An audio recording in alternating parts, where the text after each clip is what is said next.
Hi, Deepa ಅಡುಗೆ ಮನೆಗೆ ಸ್ವಾಗತ. ಇವತ್ತಿನ ರೆಸಿಪಿ ಉತ್ತರ ಕರ್ನಾಟಕದ ಸ್ಪೆಷಲ್ ಬೆಟಗೇರಿ ಚಟ್ನಿ ಪೂರಿ ಮಾಡುವುದು ಹೇಗೆ ಅಂತ ಹೇಳ್ಕೊಡ್ತಿದ್ದೀನಿ. ಬನ್ನಿ.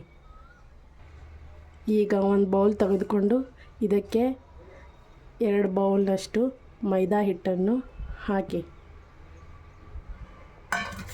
ಸ್ವಲ್ಪ ಬಾಂಬೆ ರವೆಯನ್ನು ಕ್ರಿಸ್ಪಿಯಾಗಿ ಬರೋದಕ್ಕೆ ಬಾಂಬೆ ರವೆಯನ್ನು ಮಿಕ್ಸ್ ಮಾಡಿಕೊಳ್ಳಿ.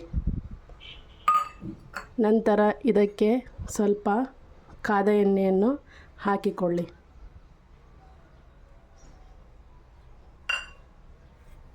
ನಂತರ ಪೂರಿ ಕಲರಿಗೆ ಬರುವ ಹಾಗೆ ಸ್ವಲ್ಪ ಸಕ್ಕರೆಯನ್ನು ಆ್ಯಡ್ ಮಾಡಿಕೊಳ್ಳಿ. ರುಚಿಗೆ ತಕ್ಕಷ್ಟು ಉಪ್ಪನ್ನು ಹಾಕಿರಿ. ಈಗ ಸ್ವಲ್ಪ ನೀರನ್ನು ಹಾಕಿಕೊಳ್ಳುತ್ತಾ ಇದನ್ನು ಚಪಾತಿ ಹಿಟ್ಟಿನ ಹಾಗೆ ಕಲಸಿಕೊಳ್ಳಿ. ನೀರನ್ನು ನೋಡಿಕೊಳ್ಳುತ್ತಾ ಅದಕ್ಕೆ ಬೇಕಾಗುವಷ್ಟು ಹಿಟ್ಟಿಗೆ ಬೇಕಾಗುವಷ್ಟು ನೀರನ್ನು ಹಾಕಿಕೊಂಡು ಹದವಾಗಿ ಕಲಸಿಕೊಳ್ಳಿ. ಹೀಗೆ ಚೆನ್ನಾಗಿ ಹದವಾಗಿ ಕಲಸಿಕೊಳ್ಳಿ. ರವೆ ಹಾಕೋದ್ರಿಂದ ಕ್ರಿಸ್ಪಿಯಾಗಿ ಬರುತ್ತೆ, ಸಕ್ಕರೆಯನ್ನು ಹಾಕೋದ್ರಿಂದ ಕಲರ್ ಬರುತ್ತೆ. ಹಾಗಾಗಿ ಎರಡನ್ನು ಹಾಕ್ಕೊಳ್ಳಿ. ಈ ರೀತಿ ಹದವಾಗಿ ಕಲಿಸ್ಕೊಂಡು ಇದಕ್ಕೆ ರವೆ ಹಾಕಿರೋದ್ರಿಂದ ಒಂದು 20 ನಿಮಿಷಗಳ ಕಾಲ ಇದನ್ನು ನೆನೆಸಿಡೋಣ. ಬನ್ನಿ.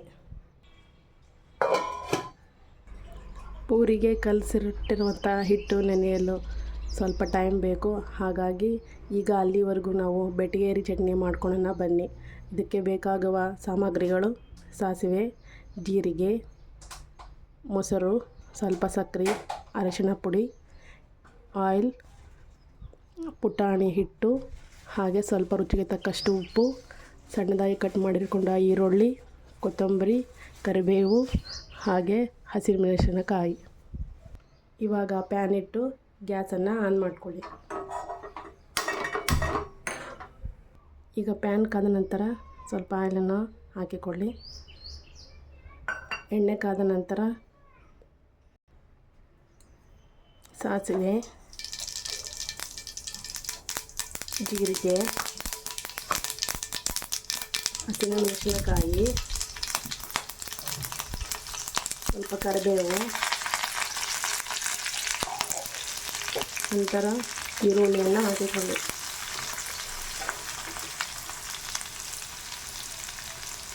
ಆಮೇಲೆ ಕೊತ್ತಂಬರಿಯನ್ನು ಹಾಕಿಕೊಳ್ಳಿ.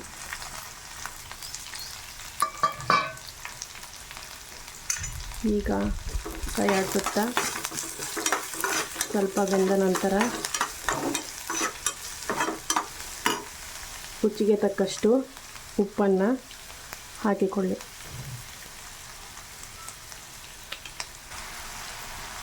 ಈಗ ಸ್ವಲ್ಪ ಅರಿಶಿಣವನ್ನು ಹಾಕಿಕೊಳ್ಳಿ.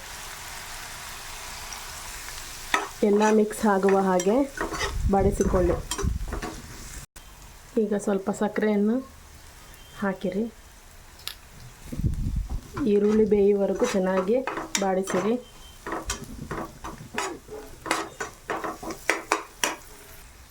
ಈಗ ಗ್ಯಾಸ್ ಆಫ್ ಮಾಡಿ ಇದು ಕಂಪ್ಲೀಟ್ ತಣ್ಣಗಾಗೋವರೆಗೂ ಬಿಡಬೇಕು. ಈಗ ಒಂದು ಬೌಲ್ ತಗೊಂಡು ಅದಕ್ಕೆ ಗ್ರೈಂಡ್ ಮಾಡಿರುವಂಥ ಪುಟಾಣಿ ಹಿಟ್ಟು ಇದನ್ನು ಬೌಲ್ಗೆ ಹಾಕ್ಕೊಂಡು ನಂತರ ಇದಕ್ಕೆ ಸ್ವಲ್ಪ ಮೊಸರನ್ನು ಆ್ಯಡ್ ಮಾಡ್ಕೊಳ್ಳಿ. ಈ ಎರಡೂ ಮಿಶ್ರಣವನ್ನು ಆ್ಯಡ್ ಮಾಡಿಕೊಂಡು ನಂತರ ಇದಕ್ಕೆ ತಕ್ಕಷ್ಟು ನೀರನ್ನು ಬೆರೆಸಿಕೊಳ್ಳಿ. ನೀರನ್ನು ಹಾಕಿಕೊಂಡು ಈ ರೀತಿ ಗಂಟಿಲ್ಲದ ಹಾಗೆ ಚೆನ್ನಾಗಿ ಮಿಕ್ಸ್ ಮಾಡಿಕೊಳ್ಳಿ.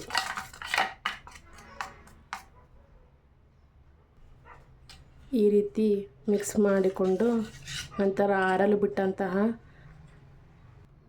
ಮಿಶ್ರಣಕ್ಕೆ ಇದನ್ನು ಹಾಕಿಕೊಳ್ಳಿ. ಹಾಕಿ ಈ ಥರ ಕಲಸಿಕೊಳ್ಳಿ.